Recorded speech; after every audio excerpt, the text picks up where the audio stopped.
একটা item song করেছি বিশেষ চরিত্র, সেটা শেষ হয়ে গেছে। এখন পুরোটাই প্রডিউসার ডিরেক্টরের উপর ডিপেন্ড করে তারা এটা কবে রিলিজ দিবে। তো যদি সামনে রিলিজ হয় সবাই দেখতে পাবে।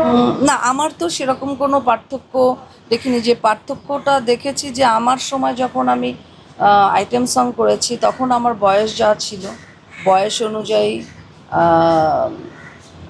তখন আমি আইটেম সং করেছি। কারণ তখন যে আইটেম সংটা করেছি ওই ড্রেস আপ, ওই গেট আপ দিয়ে এখন আইটেম সং করলে তো সেটা দর্শক খাবে না। কিন্তু আমি আফটার এই এজে এসে আমার বয়স অনুযায়ী, ক্যারেক্টার অনুযায়ী আমাকে যে ড্রেস আপ কিংবা গেট আপ যে অ্যারেঞ্জমেন্ট দিয়েছে, আমি খুবই স্যাটিসফাইড। অবশ্যই আমি ছবিটির জন্য শুভকামনা জানাই। দুটো সেক্টরই যদি তোমরা বক্তব্য দিতে বলো, একটা ছোট্ট পলির আইটেম সংও দর্শক যেভাবে গ্রহণ করেছে, পরিণত পলির আইটেম সংও ইনশাল্লাহ গ্রহণ করবে। কারণ আর্টিস্ট কখনো মরে না।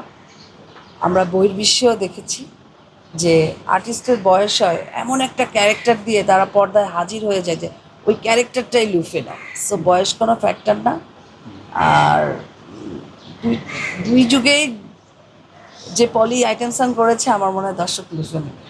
পলি তো একটা নাম আছে, পলি।